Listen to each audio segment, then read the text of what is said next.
અને કથાકાર કીધું એટલે મારે શેષ કથા તો કરવી પડે કે નહીં બાપુ?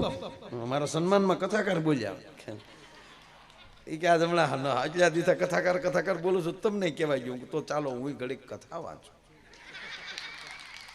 વિષમપાએ એમ કરી બોલ્યા સુનો જન્મે જઈ રાઈ વિસ્તારી તુજને સબ એ છોકરાઓ વશમાં બોલો મા બાપ.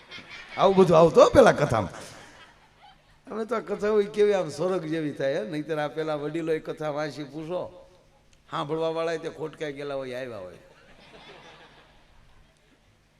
કેળુના થંભ નાખી દીધા હોય, બાયુએ ભરત એટલા ટીંગાડ્યા હોય, આપણે જોવું પડે કે આમાં કોણ વાંસે છે. લૂંબુ હોતી કેળું મૂકી હોય દાદાનો નાકે સુધી આવી જતા હોય કેળા. પાછા આપણને અત્યારે ઘણા વડીલો શું કે અત્યારના વાંસેમાં હું પહેલાં જે શાસ્ત્રી હતા વાંચતા આંખ ન ઉઘાડતા, પણ કોની હામી ડોહા ઉઘાડે?